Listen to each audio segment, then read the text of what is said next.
Bonjour.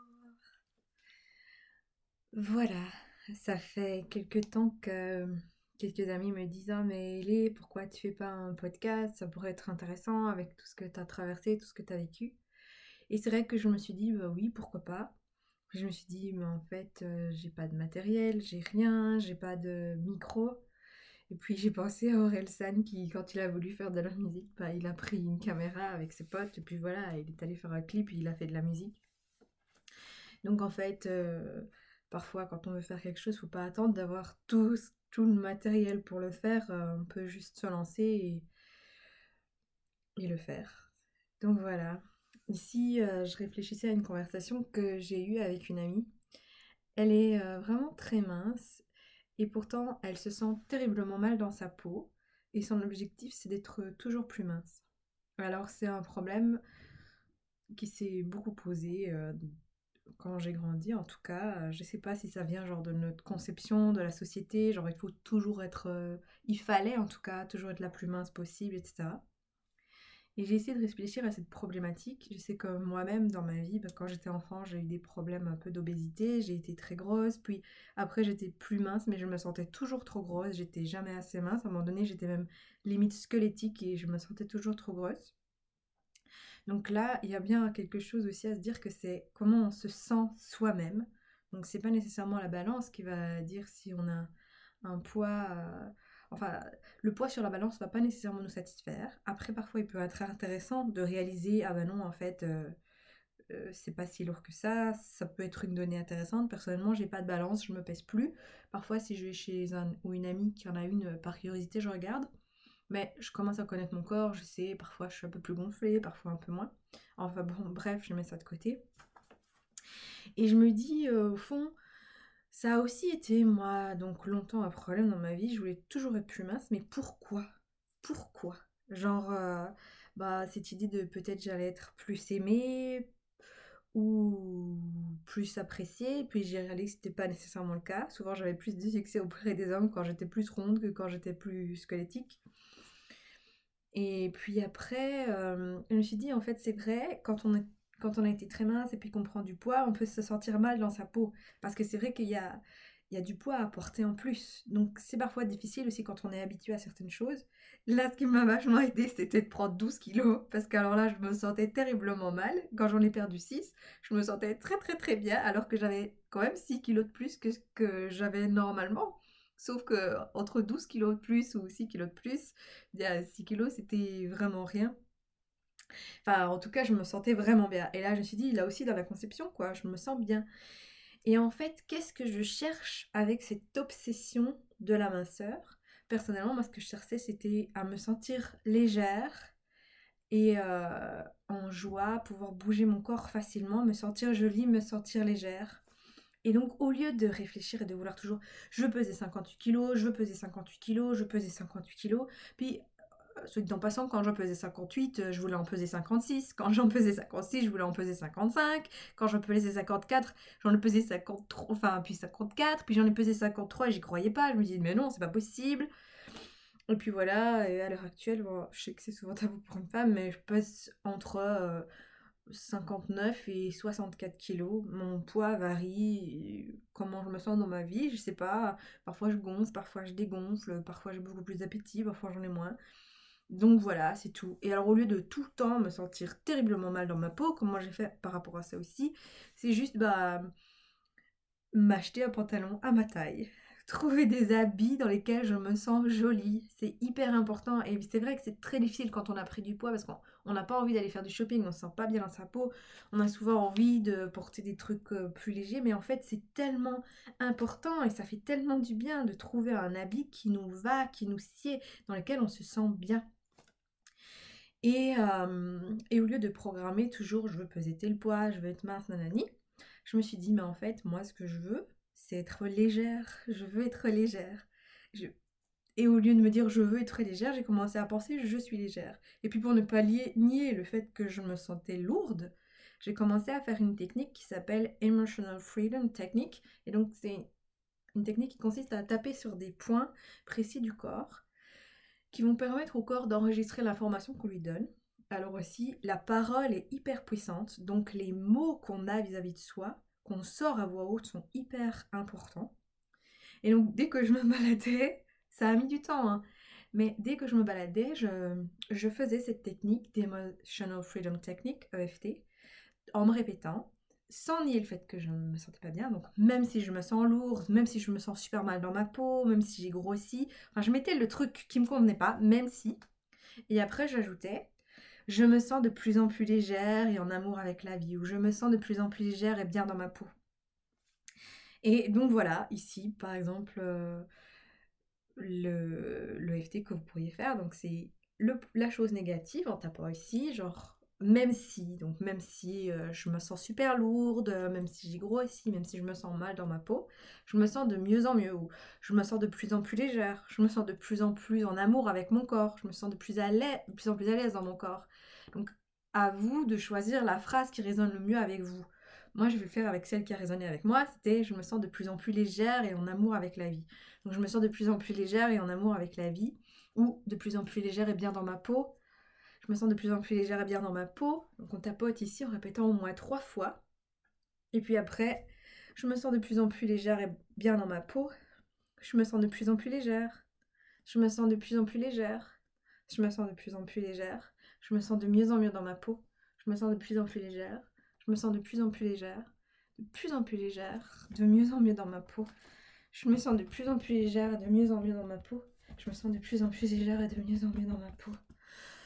Ah, et je le faisais. Donc ici les points, donc c'est ici, en répétant la phrase, sur le sommet du crâne, au-dessus des sourcils, au coin ici des tempes, sous les yeux, sous les pommettes, et puis ici, sous le nez, au-dessus des lèvres, et puis sur le menton, ici sur le petit creux entre les lèvres et le menton, et puis ici.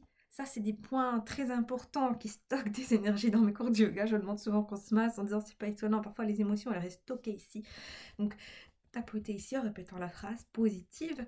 Et puis ici, sur le thymus et sous les côtes, en répétant la phrase positive. Et puis à nouveau sur le thymus, ou même si on n'a pas le temps, même si j'ai pas le temps ou je suis en public. Alors quand je croise des gens, je me dis oh bah je dois vite me tapoter sur la tête. Tu vois, c'est me dire c'est quoi, c'est tout folle.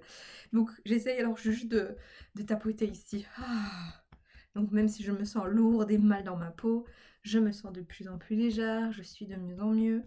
Un truc que je répétais aussi souvent, c'est je suis de plus en plus rayonnante et en amour avec la vie. À vous de trouver le mantra, sans nier la pensée négative, mais en construisant à partir de ça ce vers quoi on veut aller. Alors évidemment, c'est pas une baguette magique, c'est juste que c'est un exercice qui, répété régulièrement, fonctionne. Enfin, moi personnellement, ça a fonctionné et même à un moment donné, j'ai juste arrêté de le faire parce que c'était vrai, juste je me sentais bien dans ma peau. Actuellement, j'espère que ça va rester le cas, mais je me sens vraiment bien dans ma peau et c'est génial. Et je me souviens de toutes ces années où je me sentais tellement mal. Et puis quand je regarde les photos, comment je pouvais me sentir tellement grosse alors que je l'étais même pas du tout. Et donc voilà. Et ça, c'est une technique que j'avais apprise aussi. Donc le fait de chercher ce que derrière on va chercher en fait. Donc quelqu'un qui veut perdre du poids, très intéressant d'aller analyser mais pourquoi en fait. Donc la personne va dire je suis mal dans ma peau ou voilà je me sens pas bien. Alors essayez de trouver des trucs. Peut-être la personne ne peut pas trouver des habits qui lui conviennent. Donc essayez de trouver ça. Je remercie la société à l'heure actuelle où il y a de plus en plus moyen de trouver des habits pour tous les corps en fait. C'est dommage, c'est le point négatif du prêt-à-porter parce qu'à l'époque on faisait les habits sur mesure, cette question elle se posait pas spécialement.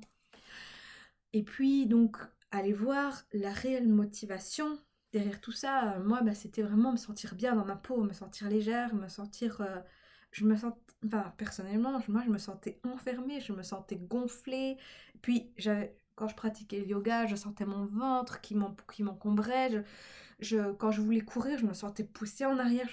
Enfin voilà, je me sentais pas bien dans ma peau. Et donc c'était pour ça aussi que je voulais m'assir. Et voilà, et ici mon amie, elle veut se sentir ferme. Elle est très mince et elle se sent pas tonique, elle se sent flasque, alors que vraiment c'est une petite souris, hein. Et donc, puis alors elle a beaucoup de haine par rapport à son propre corps. Puis j'apprends que ses parents, ils sont un peu pour quelque chose parce qu'on lui a beaucoup répété: «Oh, tu m'assirais bien un petit peu», alors qu'elle est extrêmement mince. Et dans ma famille aussi, c'était genre: «Ouh, t'as grossi, ouh, t'as minci». C'est très embêtant ce genre de commentaires. Moi, j'ai adoré voyager dans d'autres pays où ça ne leur vient pas à l'idée. Donc tu es comme tu es avec ton corps tel qu'il est. Et on ne remarque même pas si t'as grossi ou si t'as minci parce que c'est toi et ta personne qu'on voit et c'est pas si t'es plus gros ou plus mince. Après, ça peut arriver qu'on a tous des périodes de vie où on est plus rayonnant, mieux dans sa peau que d'autres. Ça, c'est tout à fait normal. Donc, ça, on peut le constater. Oh, tiens, bon, cette personne n'est pas dans la meilleure partie de sa vie. Ou parfois, oh, pour le moment, c'est une belle phase, elle est particulièrement rayonnante. Mais pourquoi est-ce que dans notre société, c'est toujours rallié à c'est un compliment? Oh, tu as minci. Je me souviens une fois, j'avais fait une grosse dépression, je mangeais plus rien du tout après une rupture où justement je sortais avec quelqu'un qui était physiquement violent avec moi. Et j'avais tellement de stress que je pouvais juste plus manger en fait. Mon estomac était tout noué et je savais plus à manger. Donc j'étais devenue rachitique et tout le monde me disait: «Oh, comme tu as minci, comment tu as fait?» Moi j'étais juste au sang dessus-dessous. En fait, j'avais juste plus aucune force vitale. Enfin voilà, ok. Et ou alors, quand je tombais malade, tout le monde: «Oh, c'est bien, au moins tu es malade, tu vas mincir comme ça». Et je me suis dit: «Mais enfin, c'est quand même incroyable, comme quoi on se dit, on préfère être malade que, que d'être un peu plus en chair, quoi». Et puis, ça m'est arrivé, et attention, j'ai toujours cette phrase careful what you wish for. La fou, j'avais pris 12 kilos, je me sentais tellement mal que je me suis dit, ouh, j'aimerais bien avoir une bonne grosse maladie qui me fasse bien vomir et tout, pour arrêter de me remplir et de continuer à grossir. Et puis, bon, c'est pas arrivé tout de suite, mais je me suis tapé une méningite quelques mois plus tard, où je peux vous dire que ça a été une des pires phases de ma vie. Et là, je me suis souvenue de cette pensée que j'avais eue. Je me suis dit, tu sais, Éléonore, il y a un moment de ta vie où tu as souhaité être aussi malade pour pouvoir mincir. Mais quand j'étais aussi malade, franchement, j'ai regretté d'avoir souhaité ça. Je me suis dit, je préfère 1000 fois être plus en chair que d'être malade à ce point. Ça a été un des pires moments de ma vie physiquement. J'en parlerai dans un prochain épisode. Mais donc voilà, je pense que au fond, ce qui est le plus important, c'est de se sentir bien dans sa peau. Et la société actuelle nous dit que c'est en étant plus mince qu'on sera plus aimé, mieux dans sa peau. Et certes, quand on est plus léger, c'est plus agréable. Après, on oublie qu'il y a des personnes qui n'arrivent pas à grossir, qui sont terriblement mal dans leur peau parce qu'elles sortent toutes leurs os. Moi, j'ai eu un moment où j'étais tellement mince que j'avais mal quand j'étais assise parce que mes os rentraient dans la chaise et ça me faisait mal. Donc en fait, c'est pas spécialement agréable non plus. Donc je pense que la programmation positive et le but derrière cette espèce d'obsession de la minceur, c'est juste d'être en amour avec son corps, d'être bien dans son corps, de pouvoir bouger comme on en a envie. Et je me souviens, j'ai vu tous les types de gabarits qui pouvaient bouger parce que c'est faux de penser que c'est parce qu'on est mince qu'on peut être performant sportif, ou qu'on peut être souple, ou qu'on peut danser, qu'on peut se montrer en bikini. Everybody has a swimming body. Tous les corps ont des corps pour porter un maillot. C'est quoi cette idée? Puis alors je connais aussi qui vont pas à la piscine parce qu'ils sont mal dans leur peau. Mais du coup, ils donnent même pas l'occasion à leur corps de se bouger en allant nager parce qu'ils sont pas bien dans leur peau. Et donc ça fait une sale boucle en fait. Donc voilà, réfléchissez, je sais pas vous, ce qui vous fait vous sentir bien dans votre peau, dans votre corps. Après, autre chose aussi que j'avais déjà vu, c'est que, enfin, moi j'ai constaté, parfois j'ai des phases comme ça où je mange beaucoup plus que d'autres. Je me dis, ouh là là, Éléonore, qu'est-ce qui se passe? J'ai eu ma phase où je mangeais une tartine de chocolat tous les soirs au moment d'aller me coucher. Je dis, Donc j'essaie d'en prendre conscience. Et alors, j'ai du mal à être trop dure avec moi-même, parce que j'ai déjà fait, quand j'avais 12 ans, tous les régimes de magazine, des régimes drastiques pour mincir, c'était vraiment une obsession. Et maintenant, j'essaie juste d'observer ce qui se passe, me dire, ok, pourquoi est-ce que je mange? Bon, bah là, bah, j'ai besoin de douceur, d'affection, etc. Puis j'avais pris une habitude aussi. Donc changer de lieu, ça m'a permis de changer d'habitude, trouver d'autres sources de recevoir, enfin voilà, me donner d'autres façons d'avoir de l'affection ou un peu de douceur, de réconfort. Ça m'a beaucoup aidé. Et puis juste j'ai observé, parce que si je me forçais à pas manger, au finir je redescendais à 3 heures du matin pour en manger en deux, ben, ça n'allait pas. Donc moi en tout cas ce qui fonctionne bien c'est de constater, me dire ok, bah je vois bien que ça peut aller, genre je fais ça quelques jours, c'est ok, mais sur du long terme, ça va pas faire du bien à mon corps. Du coup, qu'est-ce que je pourrais trouver au lieu de le priver de la solution qu'il a trouvée, enfin, ou que j'ai trouvée pour me réconforter, ben, j'ai essayé de me dire, de planter une graine à l'intérieur de moi, que dans mes cours de yoga, enfin, que j'appelle le Sankalpa. Enfin, c'est pas moi qui l'appelle comme ça, mais à chaque fois avant de commencer mon cours de yoga, j'invite les élèves, comme en yoga nidra, à planter une intention, une petite graine à l'intérieur d'eux, c'est le nom sanskrit, c'est Sankalpa. Et donc, je plante l'intention en moi de changer cette habitude qui ne sera pas nécessairement positive pour mon corps. Après, il y a aussi des choix à faire. Donc parfois, on a terriblement envie d'un gâteau au chocolat, alors qu'on a super envie de mincir et de faire attention au sucre. Donc ça peut être une espèce de discipline à avoir aussi. Bon, ok, qu'est-ce qui est le plus important pour moi? Aujourd'hui, j'ai terriblement besoin de réconfort, je vais m'offrir ce morceau de gâteau au chocolat, mais alors le savourer. Parce que la culpabilité, c'est aussi un des pires trucs, quoi. Le corps, il reçoit tout ça en étant culpabilisé. Donc, on le fait pour se réconforter, se faire plaisir, et puis on se sent super mal après. Alors, on peut tester. Un jour, ok, je le mange, ça m'a fait super plaisir, ou on le mange, et puis, oh non, en fait, je me sens ballonnée, j'aime pas, je m'en veux.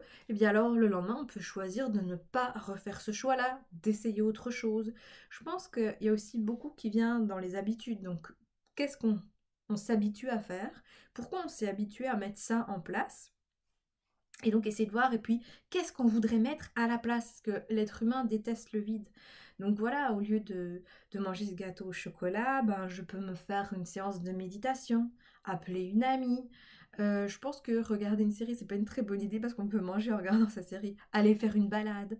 Les fois où j'avais très envie de manger tout le temps, genre pour combler un vide, je partais marcher très très loin, comme ça je savais que j'étais loin de toute nourriture et je ne prenais rien comme argent avec moi pour être sûre que je ne m'arrêterais pas à acheter quelque chose. Donc voilà, c'était des petites façons de pallier, mais c'était une mauvaise phase de ma vie qui a fini par passer.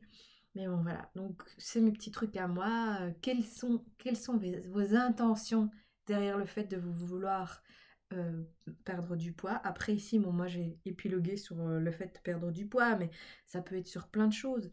Parce que je pense vraiment qu'on peut se programmer aussi par la pensée positive. En même temps, il faut accepter d'être comme on est. Et puis, voir aussi, tiens, mais pourquoi? Enfin, parfois, ça peut arriver. Moi, je sais que je rêvais d'avoir des tablettes d'abdos. J'ai travaillé à fond de balle. Je faisais 2 heures de hula hoop par jour. Je faisais plein d'abdos. J'ai fini par avoir des lignes d'abdos. Eh bien, j'étais même pas contente en fait. Mais j'étais genre jamais satisfaite. Mais qu'est-ce que je voulais derrière ces lignes d'abdos? Bah, je crois que je voulais me sentir bien dans ma peau, me sentir séduisante.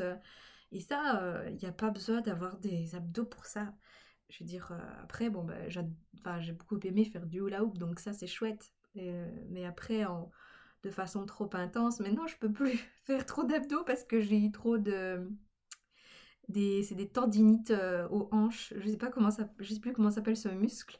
Mais donc, si je fais certains abdos dans le bas du ventre, j'ai des douleurs atroces pendant quelques jours après, comme si mon muscle était déchiré. Donc, pour vous dire, ça n'a pas spécialement mené super loin. Mais voilà, pendant quelques temps, j'avais des tablettes d'abdos. Voilà. Donc, pour rappel, la technique de EFT, les points karaté, c'est ici, en disant une phrase, donc même si, par exemple, ça peut même être, même si je me sens terriblement mal pour le moment, je choisis d'aller de mieux en mieux, ou je vais de mieux en mieux. Même si je me sens terriblement mal pour le moment, je vais de mieux en mieux. Même si je me sens terriblement mal, je vais de mieux en mieux. Et puis on répète juste la phrase positive, je vais de mieux en mieux. Je vais de mieux en mieux. Je m'autorise à aller de mieux en mieux. Je vais de mieux en mieux. Je vais de mieux en mieux. Je vais de mieux en mieux. Je vais de mieux en mieux. Et puis après, et on sent comment on se sent avec tout ça. Voilà, j'espère que partager ça de façon un peu confuse aura pu servir à certains d'entre vous. Personnellement, je sais que ça me fait du bien d'écouter des personnes quand je me sens terriblement en désarroi et que je ne sais pas comment faire.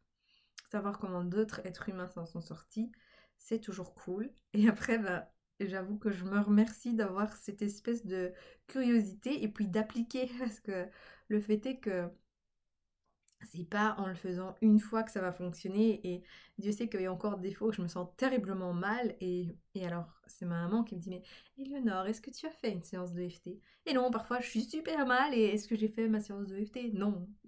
Donc c'est parfois des espèces de réflexes et des mécanismes qu'il faut, nourrir, s'en souvenir. Alors, se mettre des petits post-it, je me mettais des petits post-it de pensées positives un peu partout que j'aime bien lire, donc que je cachais dans mes livres, comme ça quand j'ouvrais mon livre, je retombais sur mon petit post-it de pensées positives. Enfin voilà, toutes des petites intentions comme ça. Hem et donc poser une intention et ne pas s'y attacher à tout prix, donc ne pas faire une obsession par rapport à ça, juste, lâcher. OK, voilà, mettre la pensée négative, en mettre une plus positive et puis lâcher, faire confiance que ça va arriver, que c'est déjà là, comme une petite graine qu'on plante en soi.